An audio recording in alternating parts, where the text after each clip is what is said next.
Each time I've spoken here, I've asked a question. I'll now answer it. Mr. President, with all respect that is due, what happens if one assumes the presidency by placing his left hand on the Word of God, and then with his right hand enacts laws that war against the very same Word of God on which he laid his hand? Such an act invokes the judgment of the Almighty. To swear an oath on the Word of God on which it's written, defend the weak and do not murder, and then to not defend the weak, to not protect the unborn, but instead to advance their murder, is to invoke the judgment of the Almighty.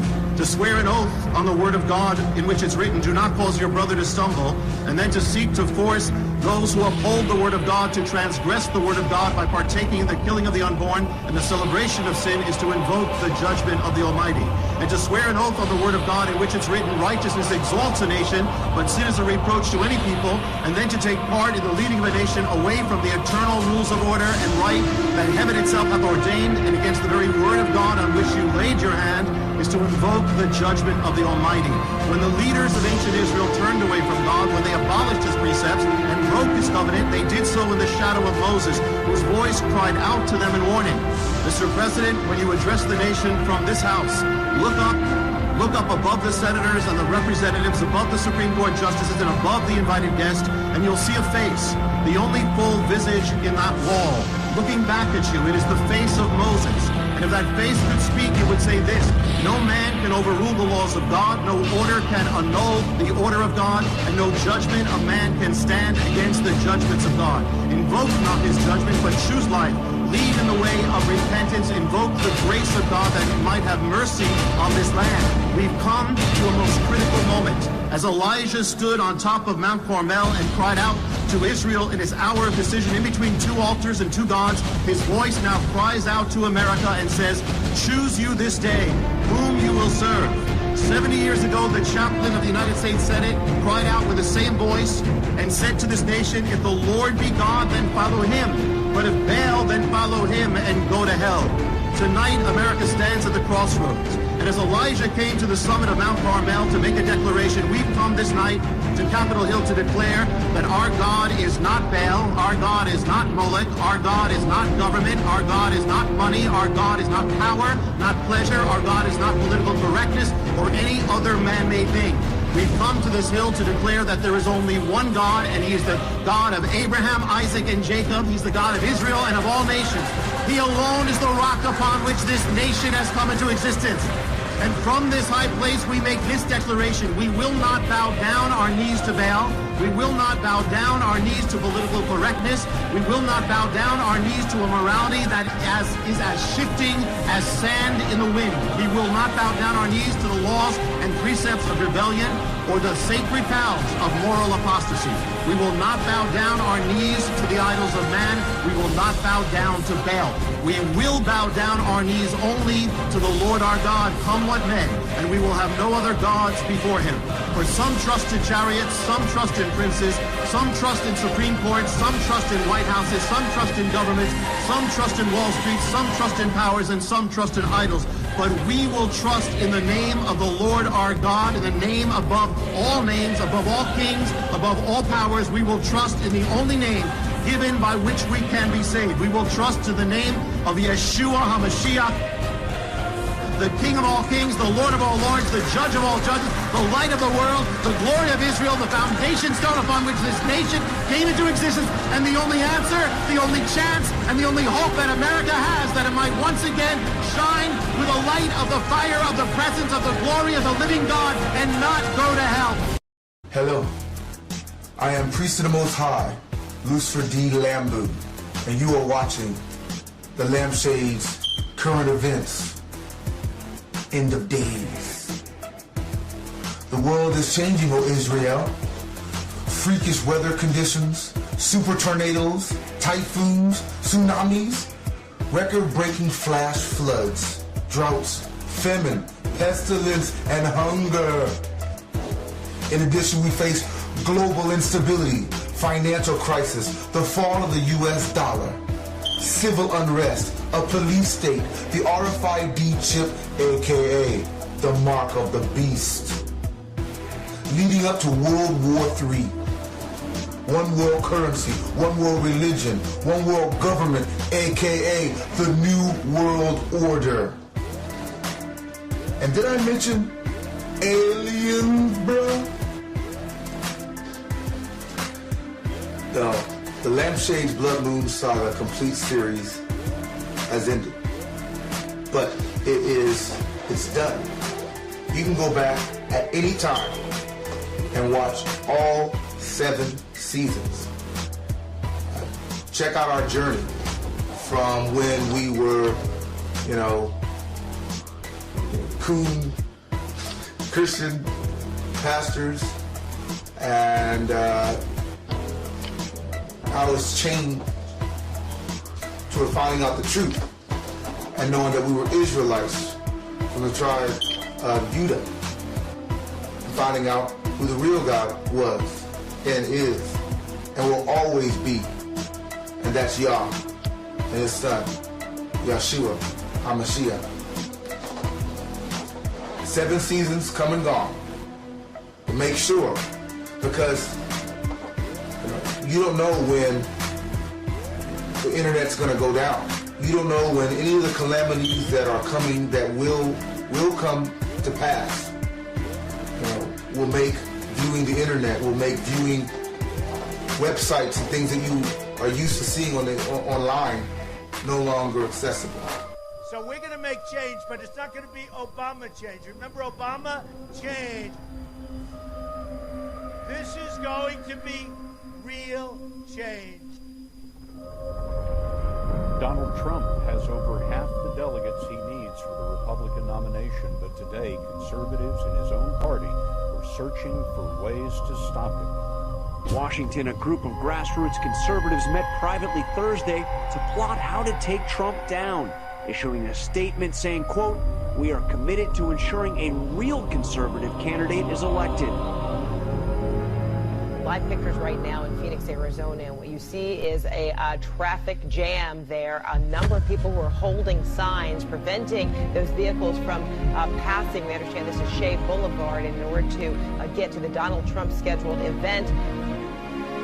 If and when the Vatican is attacked by ISIS, which, as everyone knows, is ISIS's ultimate trophy, I can promise you that the Pope would have only wished and prayed that Donald Trump would have been president.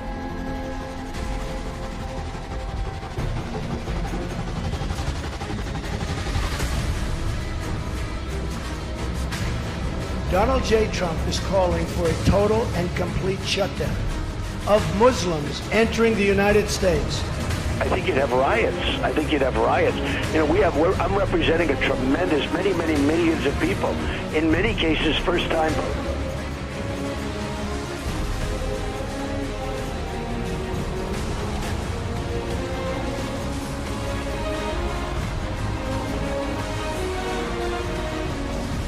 The president. I guess I have to do it myself. I know it's not.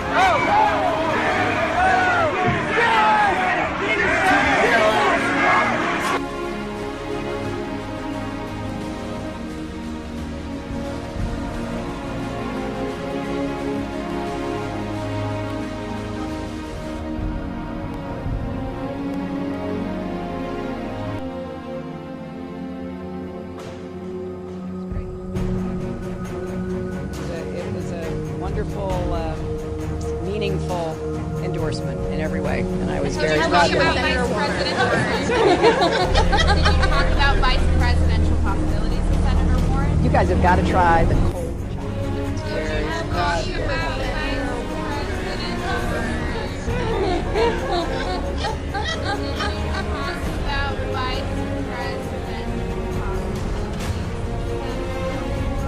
You guys have got to try the cold chocolate.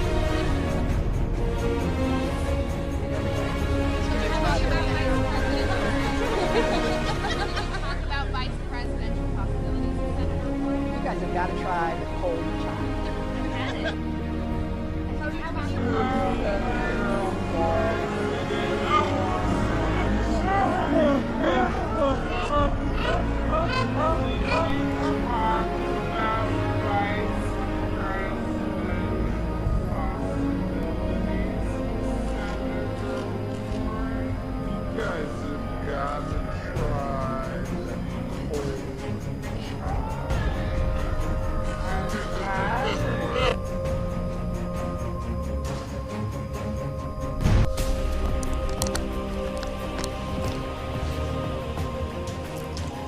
Hello, and welcome to another episode of End Times Current Events.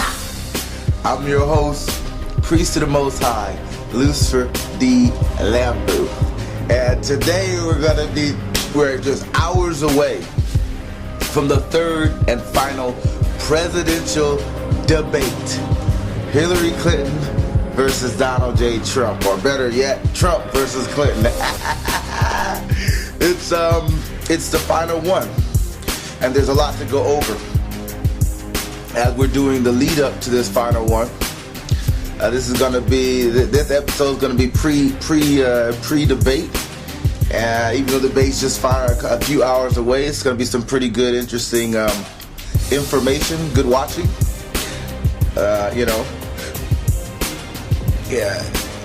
And I also get a chance to go over some of the other finer points of the previous debate and see what possibly could be some of his strategies going into this final debate. So it's going to be a must watch for Israel in terms of just what's going on, as well as for our visitors, Edomites, people, Gentiles, heathens that watch the show, and that either they lean Trump or they lean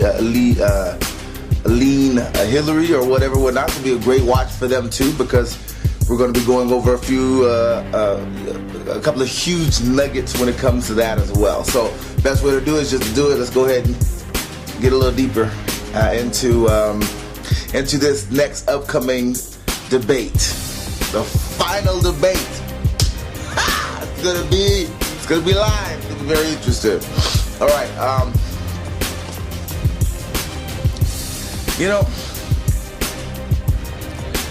If you haven't seen my analysis of the second presidential debate, I would preface that you do that before watching this, because I think it's very important to have an understanding of the backdrop and the big contextuals to what is really going on.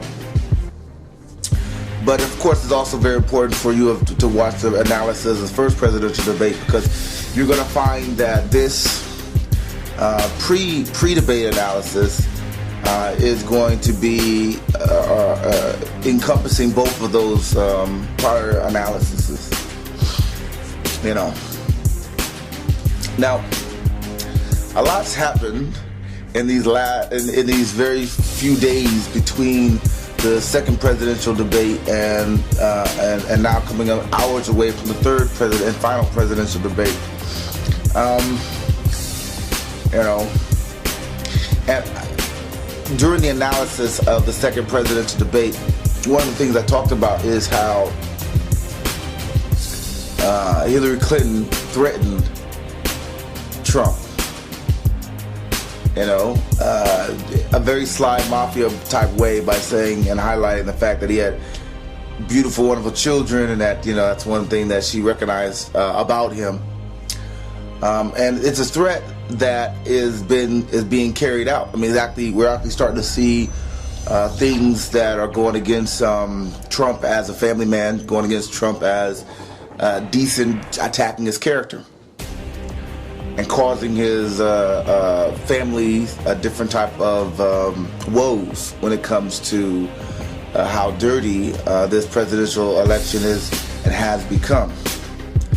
I see, because Trump, though he did a masterful job during the second presidential debate, and he breathed life back into his campaign with that one on a major scale.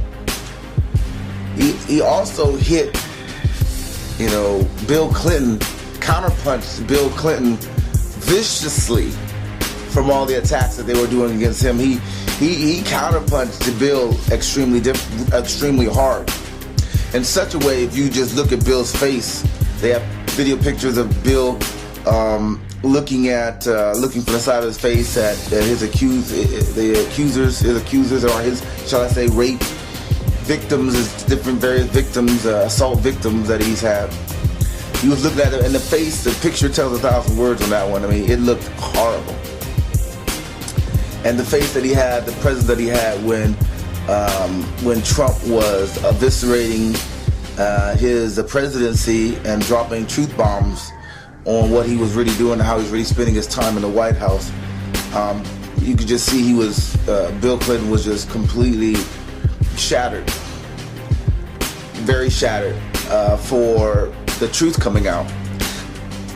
And so the fact that, or shall I say, the occurrence of these women, these 9 women last my check, that came out after that debate and tried to accuse, or is trying to accuse Donald Trump of the same stuff, or basically trying to accuse Donald Trump of everything that was in that leaked tape basically coming to light, trying to put a face and a story, albeit a false, fake piece of shit story, but trying to do it nonetheless behind that very real leaked tape.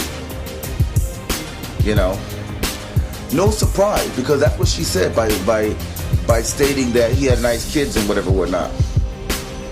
You know, but basically he went after Trump went after Bill and you know, highlighted Bill's shame really on their family and quite frankly on the White House itself.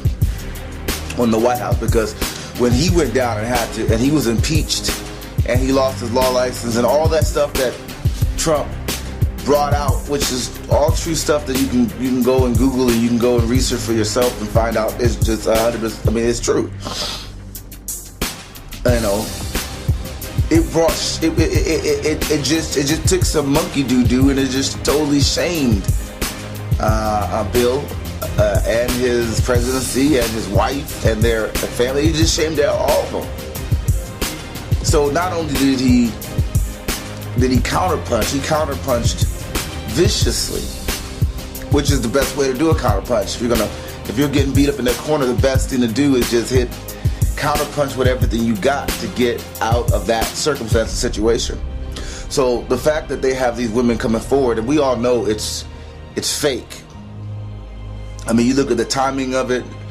No, 9 women who don't even supposedly know each other, don't just come out at the exact same time and the exact same hours and the exact same day saying the exact same stuff at the very last embers of this presidential election by accident. So of course it was planned.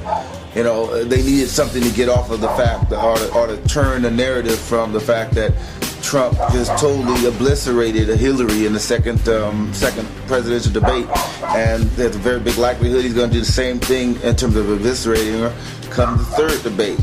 The pities, you know, we'll have to get more further deep into that. But the fact that they had these girls come forward was a sense of basically saying, you shamed Bill Clinton even though you shamed him with the truth. So let's go ahead and throw some of that stuff back on you, even though it's fucking lies. You know, this is straight revenge and payback, vis-a-vis Hillary Clinton style, right? Now, Trump's wife can be the one talking and trying to defend her husband against allegations. Now, these allegations clearly are bogus. I mean, just once you start going into any of the meat of this stuff. One lady saying that, you know, the armrest disappeared in the middle of a flight, where at the time, those days, armrests didn't even go up. Also saying he was doing stuff at that same flight when you got another person who was sitting right next to them saying that's not what happened. And then you got similar types of things going on with the rest of them, saying they were at events that the event never even took place, or saying that, you know, he tried to kiss them or something, you know, in a public area, whereas you could see everything that was going on, and you know, everybody's like, this is bullshit. There's nobody there. None of this stuff transpired, and all these things were supposedly happened years and years. Like one lady 30 years ago, 11 years ago. I mean, all this stuff happened so far ago, and none of them was reported. Nobody made a police report. Nobody filed a lawsuit. nobody did jack diddly shit. Why? Because it didn't happen. But they were, Clinton's people were mad because of the evisceration on a personal level that he did by that Trump did against them by bringing up Bill Clinton, which everybody already knew about, but on such a world stage with the world watching Russia, China, North Korea, all the enemies of America and our allies, and this country's allies, supposed allies, were watching. I mean, it was just one KO Kim punch that, regardless of what happens or comes about this presidential election, the Clintons are never going to be able to live down and never going to be able to, to come back from that particular one. The way they were eviscerated, Donald Trump eviscerated Bill and Hillary, that second debate, on a level that they ain't never been hit before, and all they knew what to do, being as desperate as they are, is to just go for the jugular and just go crazy like a cat in that corner, right? So by them bringing up it's not difficult to do. All they had to do was get people in Trump's past that didn't really like him, or didn't like him presently, offer them money, offer them fame, offer them whatever the fuck, in order to lie. And, they got 9 people willing to do that. Absolutely no proof, absolutely no facts in terms of, things that you can collaborate and see.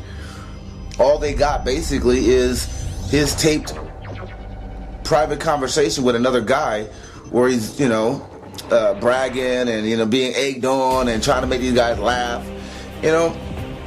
which he admits he did. So they didn't even catch him. See, they didn't catch him lying, which is another interesting thing about this whole dichotomy between Trump and Clinton.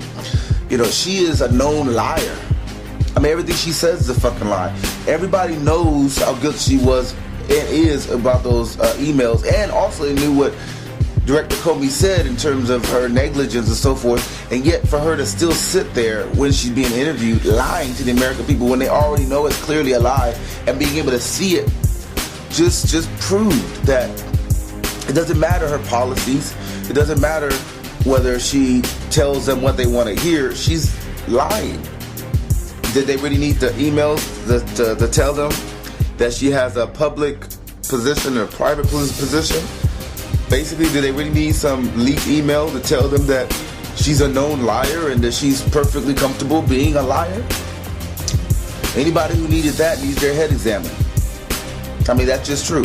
And the fact that as bad of this situation, the media is trying to make it seem like with these women or whatnot, it actually goes to Trump's favor because, again, he didn't lie. He could have said, it's not true. If they had been wise and smart, they would have, just claimed that he said these things and not produced a tape and let him lie about it. They should have let him, think of twice about saying the truth. And then when he said, no, I didn't do that, or no, that's not true, or da-da-da-da. And then they should have let him go around for a while saying that to all around the country and then produce the tape. Oh, that would have been better. That would have been a hell of a lot better. Why? Because it would have cut against his credibility as somebody who, for better or for worse, he is what he is. And for better or for worse, what you see is what you get. For better or for worse, when he says he wants to make America great again, his people believe him, right? So by them producing the tape and coming at him, basically, that showed their desperation, because they wasn't even using their mind. They wasn't even smart about their desperation. I mean, it was just poorly conceived and even poorly executed, and you can understand why she made so many mistakes with Libya, Afghanistan, Syria, all these various, Ukraine, whatever, Benghazi, emails. You can see why she made such bad decisions, because she's not that smart, right? I mean, that's just fucking obvious. She attacked him with everything she had in terms of producing the tape to try to make him look bad, because he made Bill Clinton look bad with the truth. And so, before he had a chance to even attack Bill Clinton, Hillary Clinton, got her people, her cronies, released that tape of him talking mess pre-early, because they was trying to buffer themselves against his famous counterpunch, which they already knew was coming. But they did it very foolhardily, because by releasing it and then having him battle through it, he didn't lie to the American people. He showed himself to be, even when the information wasn't flattering, even when the subject matter was uncomfortable for many people, even when, you know, it appeared that he was clearly in the wrong, or at least it could be seen or viewed that he was in the wrong, he was able to turn it around, and turn it around masterfully by being honest and apologizing. So it showed the American people, or at least it gave them the optics of believing that, you know, if he becomes president and he starts to go against this corruption, he starts to hold people accountable, that he's going to be honest about his mistakes or future mistakes in the White House, or be honest about the dirt and the stuff that he's finding in these investigations that he would have in the White House, and be honest to the American people that they would actually have a window into the government that was unprecedented by any president before, say JFK, who was assassinated. Which is what the American people, which is what the Edomites, which is what this, you know, which is what they want. It's what they want. Everybody already knew that he was flawed, but again, the fact that he was put in a situation that would have happened anyway. I mean, these tapes, whatever, were over 11 years old, so they already had the information. But the way it came out was so fucking stupid. And it just shows you, just even at Hillary Clinton's worst, we know she's a conniver, we know she's a pay-to-play, you know, poor quo, we know she's corrupt and crooked. But even at her worst, being corrupt, crooked, having the media and everybody working with her and coordinating with the White House and coordinating in terms of their Benghazi story and in terms of the email story and what they're going to say, and even in collaborating with Loretta Lynch and Comey and everybody else, even in all her crookedness, she's still fucking stupid at it. You're stupid. There were much better ways to bring out that 11-year tape that would have did more damage than actually literally helping him, because it helped him. It helped him, for anybody who's paying attention, to show that he was a man of character, in the sense that he was honest about his failings, his faults, and you know, which he didn't have that before. Before, everybody thought, well, he never apologized. Even Clinton was saying he never apologizes. Even Kane was saying he never apologizes. You know, so they thought this guy was he was just some arrogant blowhorn narcissist that just couldn't have any kind of self-reflection. And by bringing out this information, it actually literally proved that narrative wrong, because you know what, he did show compassion, he did show self-awareness, he did show regret, he did show humility, he did show that he would tell the truth. And even though that whole Abraham would never lie, or Lincoln, whatever that person that he was talking about all day, but even showing that Abe Lincoln, even showing that she wasn't no Abe Lincoln, he was basically saying she's a liar. But it was also showing from his ability to weather the storm on these other questions concerning that tape, and being honest and upfront with the American people, that he was basically saying he's more like Abe Lincoln than she was, and he made his point in terms of just a situation and an environment ripe and ready to show that he is more honest than Hillary Clinton. And in a government that's riddled with corruption, where everybody believes that the government is can't be trusted, that the media can't be trusted, that the politicians can't be trusted, to be able to show in a difficult situation that you're trustworthy, that you're honest, is worth its weight in political gold. I mean, I'm sure the American public who is watching and have an understanding, who watch this telecast and our channel, I'm sure you all caught that. You know, because, and that was one of those golden nuggets. So Hillary Clinton isn't even good at the crooked shit that she does. You know, if the media wasn't there spin-arting and making her arguments for her, if the president wasn't campaigning for her 24/7 and not doing his, not doing his job, I guess, in terms of preparing for this economic collapse and negotiating better with Russia so that there's no World War III and so forth or whatever, but like these guys really give a damn about this country, then she would have nothing. And that's getting more and more and more obvious to the average day Joe on the street. You know. Now, to those people who still try to make, or still try to believe that these women accusing Trump, even if it's for nothing more, even if it's clear that it's really for nothing other than some political gain, I mean, then they're just spinning their wheels for no reason. Nobody's gonna not vote for Trump, who was gonna vote for him and then turn around and vote for Hillary because of this desperate attempt by a campaign that was in a hugely losing position. All right, they lost that second presidential debate, and as a result of the shame that occurred, they decided to basically do the same thing or set up the same scenario against Trump.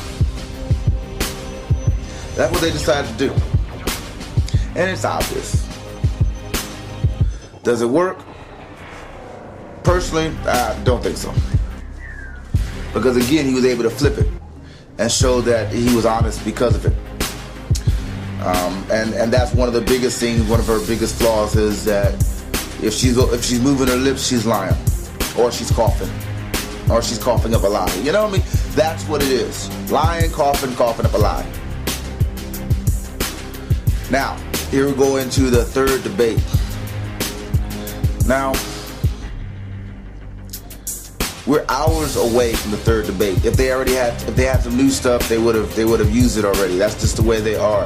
They use everything they got. They just throw it at them and see if anything will work, and to try to change the narrative. See, he beat her on the second one, and he's poised to do the same on the third one, because when they attack him with these women and all the other whatever kind of bullshit, he could always counterpunch with Bill, and it would work. What he did was words that he admitted to, and anything that these girls are saying that goes beyond and above just him admitting to that videotape that everybody already had anyway. He could always say it's just flat out lies, and who's gonna say otherwise? He has a pretty decent track record of being honest to a fault, telling it how it is, as his supporters say. He has a pretty good track record, and the situation with the leaked tape or whatnot really solidified the fact that when he admitted to it and he said it was wrong and he said he was embarrassed by it, that even under the most intense circumstances, he still was willing to tell the truth to the American people. So when he looks at the American people and say these bitches is flat out lying, they're poised to believe him. Why? Because he had good currency, good credit with the American people, where Bill Clinton and Hillary Clinton, they don't got that. They don't got good credit, man. They're liars. They ain't even trying to make it seem as if there's somebody you can trust anymore. They're not even trying to, because they are, even in themselves, even with their internal documents, they're already saying that she's a liar and that she's somebody who has an issue or a problem being able to connect with average day Joe, because she's an elitist, basically, because everybody knows that she's beholden to these the $1 trillion banks and all this other kind of globalism bullshit, and the money markets and the money men and the money changers and the Illuminati puppets, the puppets that the Illuminati's put out. Everybody already knows that stuff about her, so they're not even trying to make it seem as if she's not. Right? I mean, their whole thing is just to say Trump's so much bad, his temperament, blah, blah, blah, blah. They don't give you one real solid good reason for voting for them, for their side, for Clinton's side, other than something that has to do with Trump. They got no vision themselves. Trump does. Well, at least his camp has put forth. That's that whole Make America Great Again. That's that whole America First.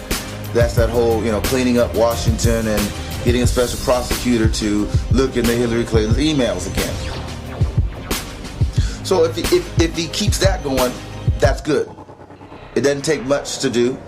It wouldn't take a huge amount of time, but to constantly put forth his vision, or to at least have his vision out there, and the fact that she don't have one, which is huge. I mean, when the simple "Make America Great Again" and America First foreign policy. That's leadership for his supporters. And the fact that she don't even have any of those things, those are failing qualities. Now, it is pretty sure that he's going to do that. He's going to make sure to put his policies, the short versions. I mean, let's just be honest with you. No, at this point, people are pretty solidified in who they're angling towards.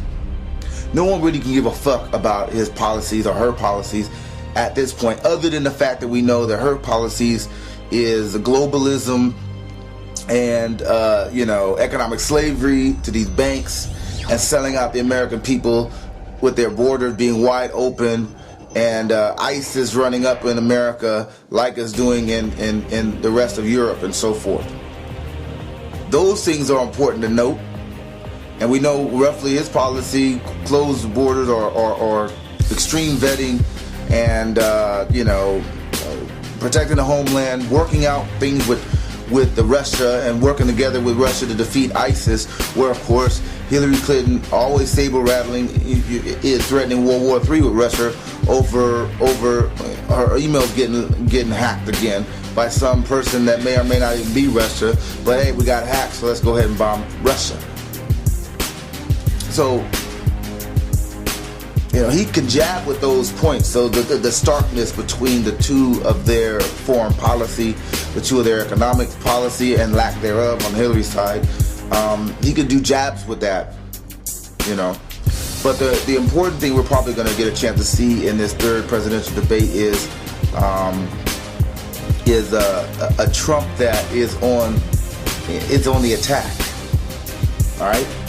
This is not something he's going to be able to sit out. I mean, yes, he's ahead, but he's not ahead in such a way where he can just now ignore this. If even Hillary even bothers to go to the third presidential debate, because he's in a real good position to really put her away.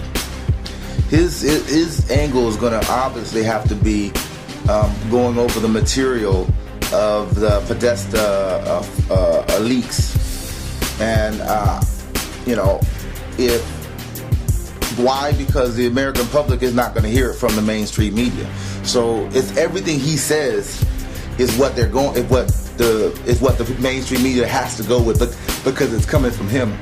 And with an audience that's going to be as big as the third and final debate, this is the opportunity to bring up those emails that talk about the fact that she's one way in public and one way in private, to bring up those emails that talk about how she's talking mess about Catholics and Christians and Bernie supporters, and how she's talking basically mess against the American people, right? I mean, and bring up the emails that the mainstream media, ain't bringing up. give light to them so that the American people can then eat and chew on it. You know, I can foresee, or I can believe that he would bring back the Bill Clinton's victims. Most definitely. It was great for psychological, it was great for optics. And here's the psychological. Psychologically against the Clintons, psychologically against Bill, which is used all those pictures that they got from him looking at them and him being, you know, just looked like the Night of the Living Dead when they were there. Those were good optics, and they're optics that you want to keep. But also, there's a psychological advantage that comes from that too, because see, these are Bill Clinton's victims. And despite everything Trump may have said in a video, offhand video with a guy he was just shooting around, shooting the crap with, despite even these women coming forward with their obvious lies, there's something about seeing women who are verified. One of them verified. She was given like $81,000. And of course, the look that Bill Clinton gave them while they were there says 1,000 words and verifies every single one of them, right? Because if these bitches was just lying and there was no truth to it, there's no reason why he would give them that kind of look, and he would be as noticeably rattled as he was. But the optics of having these women who are the victims of this assault, and victims of rape and victims of abuse, cheering him on, cheering Trump on, the optics of that is huge and cannot be underestimated. You know, if these women who have been the victim of these assaults and whatever or not, if they look at Trump and see their hero and see someone who speaks for them, someone who is fighting for them, if they look at him that way, which they do, you can see it in these news conferences that he has with him, you can see it when they were sitting there at the second debate. But if they, who have every reason in the world to be on their guard against the big bad boogeyman who is aggressive and everything else, if they have forgiven him for the words that he said and still look to him as their champion, then, right, every Edomite woman in America could, right? Because you sure and fuck know they wouldn't be sitting there standing behind Bill Clinton or standing behind Hillary Clinton. His accusers, if they had them standing with Hillary Clinton and Bill Clinton, it wouldn't look good. It wouldn't look good. It would just look as if, you know, he paid them. They paid him. So it's an advantage that Trump has that he can optimize that they don't have. And they can't optimize. Because again, if he was really as bad as the media tries to say he is, if he was really as chauvinistic and just a jerk as the media tried to make him out to seem because of the leaked video, audio, or whatever, then why would these women who are obviously traumatized, why would these women who have obviously been assaulted, why are these women who've been raped and given large sums of money to be silent, why are they standing shoulder to shoulder with this man if he's so bad? Because surely they would know, right? No, when do you hear of a woman who just got raped and then goes and stands shoulder to shoulder with a rapist and tries to defend him? You know? So the simple fact that they're on his team and on his side and that they're cheering him on and that they look to him as their voice, it has an exonerating effect. A calming effect, in the sense that it makes people who are maybe a little wiggy, a little worried about all these accusations, makes them, you know, that much less, you know, gives them a reason to say, oh, this shit ain't nothing. Because surely if there was something up, then these women wouldn't be standing with him. So so it's a very good play. It's a very possibility that he would bring them back, or one of them back, or two of them back, or whatever. But bring them back, that would be a wonderful play for him. Also, again, you know, with the Bill Clinton stuff, that's always a great counterpunch, and I suspect he'll probably still utilize that as a counterpunch, because again, these were his words, false allegations against Bill Clinton's actual actions and Hillary Clinton's actions in defending some of the scum of the earth, and laughing about it, being just overjoyed about being successful in getting the scum of the earth off, vis-a-vis the guy who raped that woman when she was 13, and Bill Clinton, getting him off, selling him to the American people and covering for him. It's kind of, you could be, yeah, she was his wife, or she is his wife, sure. But this scumbag that raped a 13-year-old girl, surely that's not excusable, right? So I could definitely still see him utilizing that in terms of a counterpunch if necessary, but going on the attack when it comes to these emails and how the State Department, how crooked she is.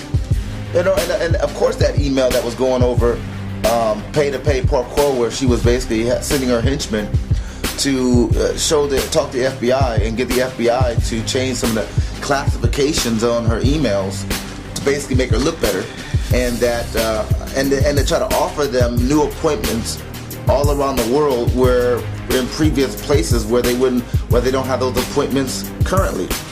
If that's not crooked and pay-to-play par quo, it actually literally the FBI agent actually said par quo. Then I don't know. Then no one knows what is. And it goes again to her cuts against her credibility as someone who is who can clean up Washington. Cuts against her, who believed that she could anyway. But it cuts against her credibility that she's going to go after the big banks. She's going to go after waste and abuse, because again it shows that she herself is corrupt. Very corrupt, and you can't expect somebody who is corrupt to go up there and clean up corruption. It's business as usual, and those released FBI files show that. Plus, you got the WikiLeaks stuff, but these FBI files show a credibility too. How these guys ain't lying, and those emails were, or those files where they were basically saying how poorly she treated the FBI and the FBI agents, and how she was, yelling, screaming, basically acting like a fucking complete nutbag, and how nobody, even the most seasoned FBI agents, wanted to work with her, wanted to protect her. That's big, because it goes to her, likability, and it stabs at her charges that she's stable and that she is credible and that she is a steady hand in troublesome times, because clearly she's not. At least these FBI agents who know her best because they actually work with her obviously don't believe that she is. Oh, he has to show the closer, where he summarizes his strengths and her weaknesses, right? The fact that she got judgment, but bad judgment, not the kind of judgment that you want, the kind of judgment that is responsible for Libya, Afghanistan being failed states, the kind of judgments that's responsible for the red line being crossed and nothing being done about it, the kind of judgment that's responsible for a rise of Russia aggression or Russian tensions, shall I say, more in the Middle East, as well as Russian tensions all across the board. That she has judgment, the judgment is talking about no-fly zones and different things for Syria, but it's bad judgment of leading us into World War III, bad judgment in accusing Russia of things where there is no real solid evidence, proof that they're doing anything. It could be true, it could not be true, and it's not very wise or prudent for her to be going around everywhere blaming Russia when the burden of proof hasn't been fully established, right? They haven't made their case on the fact or the thought that it's Russia, for them to be going around saying everywhere that it is. That kind of creates more tensions in the Middle East. That creates more tensions all across the board, because now all these insiders are trying to find up stuff to bolster what she's saying about Russia, rather than de-escalating the situation and trying to find common ground to work with Russia against their supposed real enemies, which is ISIS. So she has bad judgment, and I'm sure that he's gonna hit her bad judgment, because again, this is the close, where his and play up, and he's gonna probably play up his strengths. What he's going to do for the country, his vision for the future, You know, the circumstances and situations that face America today, the crash of the dollar, in terms of the economic woes that are coming to America, in terms of the economic woes that are already here, the jobs that have left, the fact that the company after companies is leaving, the American wealth is going overseas to China, various other places. You know, I mean, drum up those things. The fact that the borders are wide open. This third debate, expect him to get into the border situation and about how you're going to be strong on the border and how without borders you don't have a country type of deal. We expect to see that kind of stuff from him as well, because this is the close. You know, this is the close. Again, the other stuff, the WikiLeaks, is very powerful stuff, and the FBI thing is very powerful stuff, because the American people, by and large, isn't consuming that, and the rest of the world audience isn't consuming that when it comes to the mainstream media. So if he can bring that information, study the information, so he has his hit pieces, his hit points, and then bring the information, that's going to be huge, because it'll force the mainstream media to A, admit that they haven't been really covering it, and B, have to try to pseudo-centric. It'll finally get some coverage, because they'll see that the American people are interested in it, and that the American people know about it now that Trump has said so. Which again puts him in a position of power. That the American people don't believe it unless it comes out of his fucking mouth. That the American people don't see it unless he says it himself, and unless it's on when he's around. You know, it puts him in a position to appear like the leader of America, white America. Esau, right? It's great optics, and you can expect to see that on display come this third debate. Now, for Hillary's side, you know, she has no policies. She has nothing other than if you like Obama, you like her. If you believe the America's going in the right direction, then vote for her. Right? If you believe America's going in the wrong direction, Trump's going to basically say, vote for him. And right now, everything shows that the majority of Americans believe that this country's going in the wrong direction. See, Hillary Clinton, you know, she needs or would probably want to show how she's different from Obama.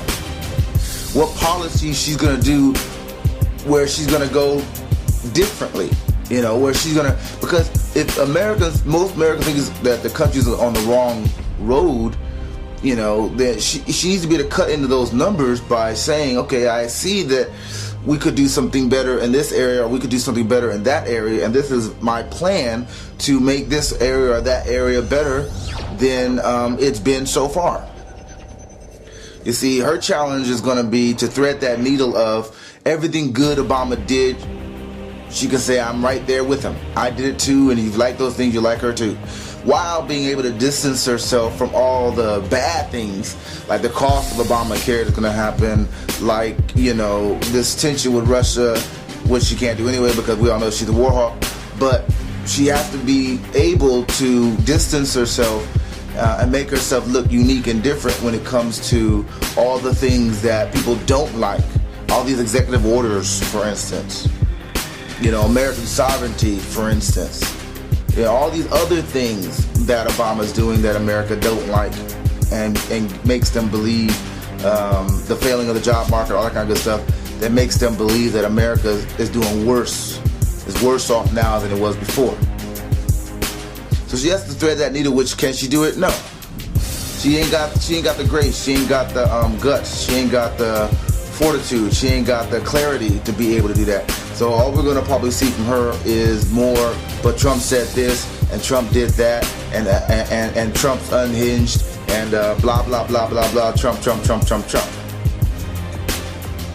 Because she really got no answers when it comes to what's actually plaguing the world and the threats that are on the horizon and at the door when it comes to America. You know, I mean, she's going to be talking about, who knows? She may be stupid enough to be talking about these new allegations and whatnot. If she had somebody who actually knew what the fuck they were doing, they will probably tell her to let that other stuff go and let that be just in the minds of the American public. She don't have to go after him about these other women. That would just look fucking stupid and would open her up hugely for his counterpunch when it comes to Bill and the raping of the women that he did, and also when it comes to how she just thrashed and attacked these women and ruined their lives. So she don't have that, but without that, what has she got? So she's gonna probably stupidly, but probably still go for it. And once again, we'll see if Trump will be able to not go on the defense, counterpunch, and move on, because he has the advantage. He's over her, regardless of what the polls say. You know, America is at the precipice of one of the greatest, biggest falls, and it's going to happen anyway. I mean, nothing Trump can do, nothing Hillary can do that will be able to change it up anyway. But the American people don't know that, and they're still stuck in this rah, belief that somehow they can all turn it around. Why? Because that's what Trump's slogan's been all this time: make America great again. What we don't understand is, as much as the people are, feeling that the country's going in the wrong direction, that's been heightened and intensified because of this election process, where you have a candidate who is as known and famous as Trump is saying all these things that are going wrong in America. There was a lot of Americans who didn't know that, their money was in a bubble, and that it was looking that we're going to bust any day now. They didn't know that, some of them didn't even know that their jobs were leaving, and that they wasn't coming back they wasn't going to come back. They've been lost to China, Russia, Japan, whatever. They've been lost all the way around the country, all the way around the world. There was a lot of people who didn't know that until the presidential election. There was a lot of people who didn't know that the U.S. had no real borders anymore, and that Syrians were and refugees and all these other people, illegals, were being bussed in and brought in unprecedented numbers, hundreds of thousands of them in America. A lot of people didn't know that stuff until he brought up the border. So, Trump's campaign's been educating America about the real threats that America is facing and undergoing. That wouldn't have been front page news if he hadn't been in the race. So, come the third debate, you can be sure that he's going to continue educating America, and he's going to close it, be the closer that he probably is, by saying these are the things that he and he alone can do to change the course of this globalism, this new world government type of deal, with a infusion of much needed nationalism and a return to the principles of their constitution and so forth. Gun safety is another big deal, because in the leaks, WikiLeaks, she was basically saying that she was going to use executive orders to to basically ban guns and to bring down the Second Amendment. I mean, that's huge. So I'm sure he's going to bring that up, or he's going to, or he marshal his time or whatever, not. But I'm sure we're going to hear something to the degree of these WikiLeaks and to the degree of these FBI files. But as a closer, all he has to do is tell the American people that he fights for them. That he's not trying to be president of the world, but that he just wants to be president of the United States of America. That he's not trying to make the world great again, but that he just wants to make America great again, and that he's fighting for America. All he has to do is tell the people that the political system, the judicial system, that these systems are corrupt to the core, and that the American people need an outsider to come in and reset the system and make it fair again for the American people, for the American worker, for the American middle class, for the poor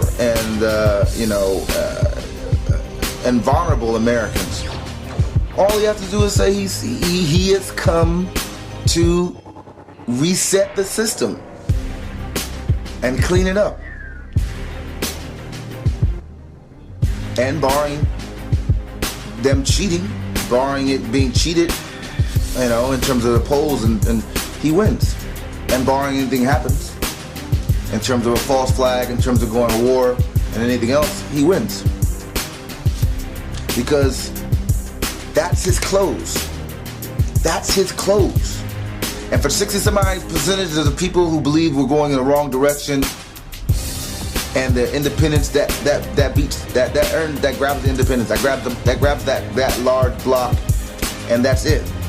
Hillary can't make the case that, you know, that she's going to be for America. She's lock, stock, drop in this globalism, as the leaks prove. She can't make the case that she's going to protect the border. It can't happen. She's not about that. She's about amnesty. She can't make the case that she's going to bring American jobs back. I mean, she's never signed a person's paycheck in her life. She's never created one job in her whole political career. So she can't make the case that she can bring back the jobs and lift up the standard of living for the middle class American, everyday Joe. She can't make the case that she's going to fight for America with her talking about 50% of Trump supporters, with her talking mess about Bernie Sanders supporters, with her talking mess about Catholics and Christians and everybody else but Muslims. By her talking crap about America, she can't make the case that she's going to fight for America. All she could do is try to make the case that somehow, because of, you know, these women coming forward, somehow because of some of the words that Trump has said or some of the ways he's articulated himself, that, you know, that proves that he shouldn't be president. That's really the only thing that she can do. It's going to work for some people who already give her their blind allegiance. You know, but the voting public, the voting people who are going to vote, they're all looking at Trump. You know, it's not so much about whether she's going to make her case, because she can't. The question goes to whether he's going to make his case, because he does any of those. If he does those things, he's won that third debate, and he's won the White House, barring anything doesn't go horribly wrong from the Trump supporters' perspective. You know,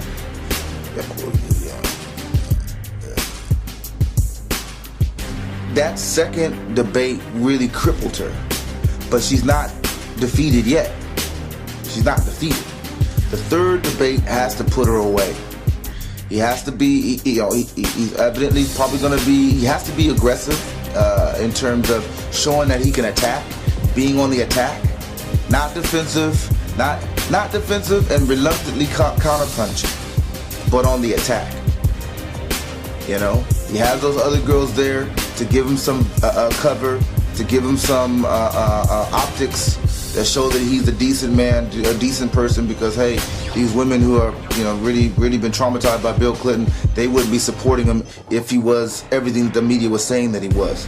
That's going to be good, and he should have that there. They become his shield, so to speak, against the obvious attacks we know that Hillary Clinton is going to do. And bringing to light, teaching the American public, again, about these WikiLeaks emails that show and prove everything they've been suspecting with Hillary Clinton, that she's a liar, that she's a pay-for-play, that she used the State Department out of her own piggy bank to enrich herself and her cronies, that she's corrupt and she's crooked through, you know, destroying evidence and trying to get the FBI to lie by colluding and coercion with Loretta Lynch and Comey and the rest of them, you know, and with these FBI files showing that she is unhinged and that she's a horrible person to work with. Those are things that he's going to formulate an attack on, because she got no answer for any of that stuff either. And of course, the policy aspect, though no one really gives a fuck about policy, but showing the clear differences between a Trump administration and a Hillary Clinton administration, that basically she's not going to change anything. She's an insider. The WikiLeaks and the other stuff prove that as well. She's a crony. She's corrupt, and that the system is broken and needs to be reset, and the only one who can reset that system would be him, the outsider. The outsider, truthful, newbie politician that doesn't lie to the American people. That's how he sells it. That's how he's gonna sell it. And it's a winning. Barring anything going, it's a winning hand. It's a winning hand. You know. It's not so much the policies, because he's just gonna hit those policies. He's probably just gonna, just hit them. He's gonna be like, talk about the border, he's gonna hit them. But the real thing he has to convey is not so much the policies, because everybody knows her policies is whack. The real thing he's gonna have to convey is that he's an agent of the people, that he is the outcome of the need for the system to be reset, the crooked system to be fixed.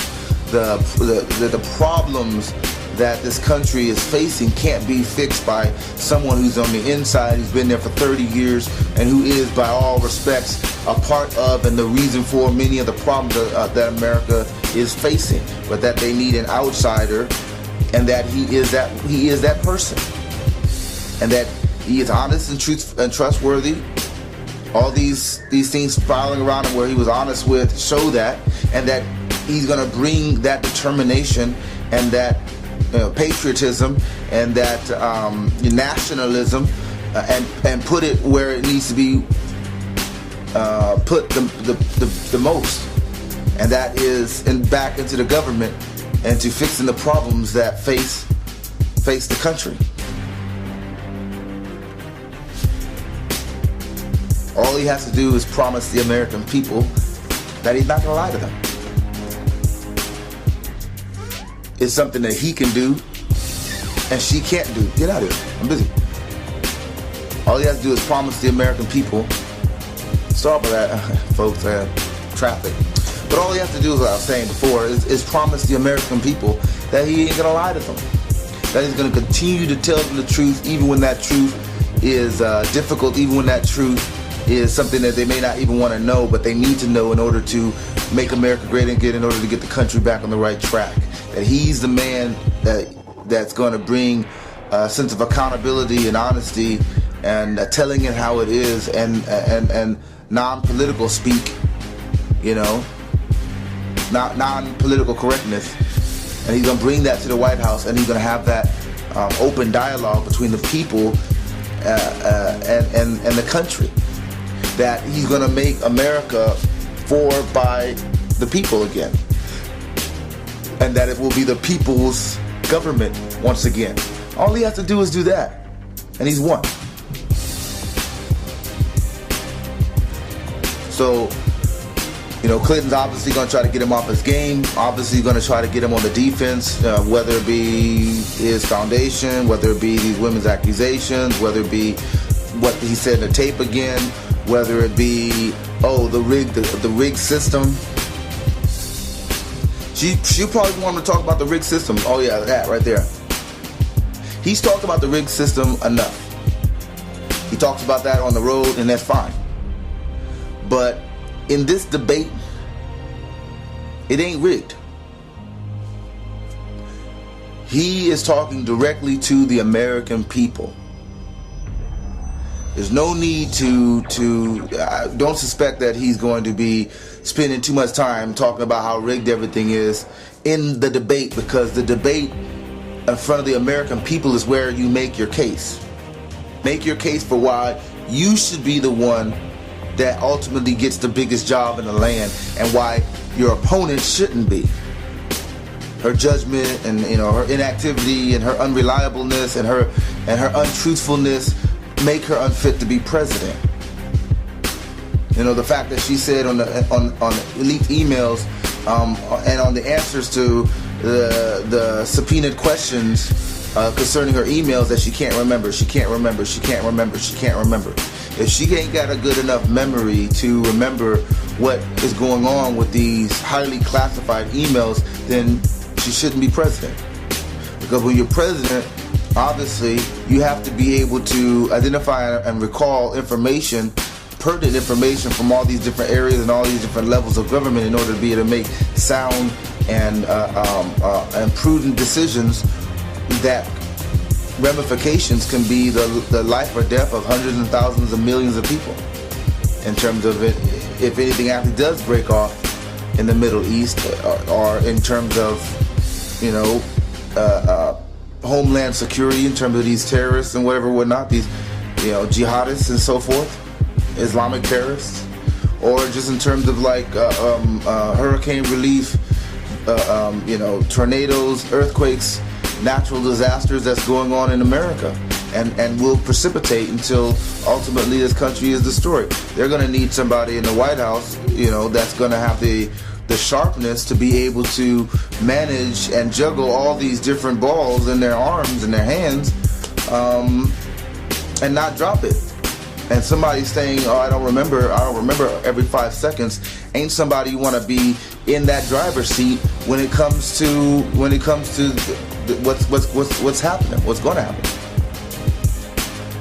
So I expect to see him bring up the fact that she said that she doesn't recall in answering like 21 of the 26 questions that they had, on subpoena.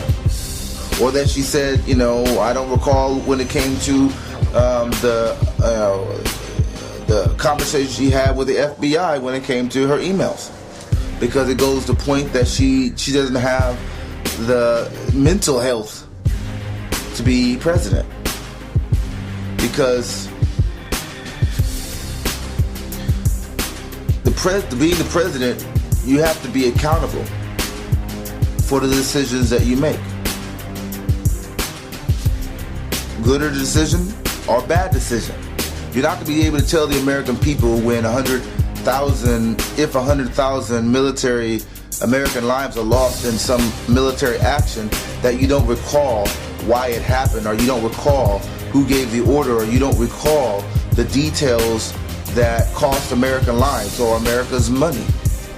You're not going to be, when the dollar crashes, you're not going to be able to say you don't recall, you know, why the Fed did this action or that action. You don't recall why the monetary system is doing this or zero to infinity rates and all this other kind of good stuff. You're not gonna be able to say I don't recall that, right? The assumption is, the expectation is to the American people that the president, when they make a call, whether it be good or bad, they're gonna A, tell the truth and not lie to the American people, which is what got Bill Clinton in trouble, and which is bound to get Hillary Clinton in trouble. Why? She's in trouble already, because she's a known liar. That the president would A, be straight and honest and tell it how it is to the American people, and take responsibility for the action, whatever it is. Because when you're at the top, when you're sitting in the driver's seat, you're responsible for all the spokes and the wheels and the gears, and you're responsible for all the screws and the nuts and the bolts. And what kind of president would you be if you can't take responsibility? Be honest with the American people and take responsibility and own the results of your decisions, which clearly she can't.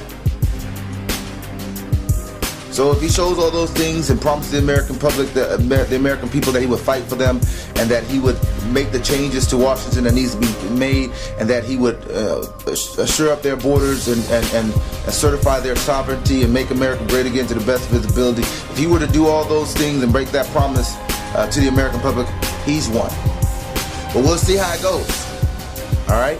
Thank you for watching this analysis pre-debate, third final debate. It's the last one, and it's the closer. All right? Thank you for watching End Times Current Events. I'm your host, Priest of the Most High, Lucifer D. Lambew, and thank you again for watching. Make sure to tune in when it's time for the third debate analysis. More great stuff all day long. Shalom. Are you ready, O Israel, for the end of days? Planet Nibiru, polar shifts, gigantic meteorites the size of cities hitting the earth, you better have your Yahshua HaMashiach seatbelt on, because it's gonna be a bumpy ride. Lampshades Ministry is an Israelite ministry from the house of Judah, and we do not accept tithes and offerings of money. The word of God is for free and not for sale, bruh, at any price. I'm your host, priest of the Most High, Lucifer D. Lambew. Join us next time if you're still breathing and one of these worldwide calamities haven't ghosted your ass.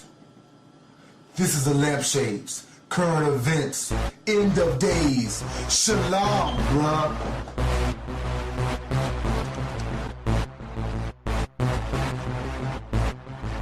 Wake up, so-called African Americans, Black Americans, let me tell you the truth. Liberty or a noose, the choice of a Jew. You're a Hebrew, brother, you're a Hebrew. Your story don't begin in America, for forever, you were born as a Jew, made a slave in Egypt and all around the world. You're a Hebrew, brother, you're a Hebrew. 400 years of captivity, the facts don't lie. You can bury the truth, but the truth won't die. You can stain on glass, won't change the facts. That our Lord Jesus Christ is black. You can rewrite the past, that don't really fly. You can remake a movie, you can try and deny. You can paint him white on the cross, can't change the fact. Lord Jesus is black. The greatest deception was turning day to night. If we say black Jesus is why. Nation, you can't stop us. Slavery couldn't break us, so we won't stop. We rise to the top, even though you thought not. We the true Hebrews, though you cock block. We won't stop. Evil nation, you can't stop us. Slavery couldn't break us, so we won't stop. We rise to the top, even though you thought not. We the true Hebrews, though you cock block. We won't stop. God created man in his very own image. What the Father has begun, the Son will finish. The people of God spoke Hebrew, not Yiddish. What the white man destroyed, the Lord will finish. The people of God has the mark of the Lord, identifying factors that no one can ignore. Peter, bronze, hair of wool, and among the poor, Jesus Christ was a black man waiting at the front door, screaming, let me in. If you do, I will dwell in you. Wash your feet, make your heart brand new. Let me in, I will take away your sin. I will love you like my kin. Don't reject the Hebrew skin. Let me in. The true Hebrews were meant to be a blessing to the nations, but their heritage was erased during slavery, and they were replaced by fake Jews. Deuteronomy 28 tells the story. Nation, you can't stop us. Slavery couldn't break us, so we won't stop. We rise to the top, even though you thought not. We the true Hebrews, though you cock block. We won't stop. Evil nation, you can't stop us. Slavery couldn't break us, so we won't stop. We rise to the top, even though you thought not. We the true Hebrews, though you cock block. We won't stop. Yeah, man, you gotta know your Bible, man. Revelations chapter 2, verse 9, and Revelation chapter 3, verse 9 speak of the true Jews. We the true Jews. You the fake nation. You can't stop us. Slavery couldn't break us, so we won't stop. We rise to the top, even though you thought not. We the true Hebrews, though you cock block. We won't stop. Evil nation, you can't stop us. Slavery couldn't break us, so we won't stop. We rise to the top, even though you thought not. We the true Hebrews, though you cock block. We won't stop.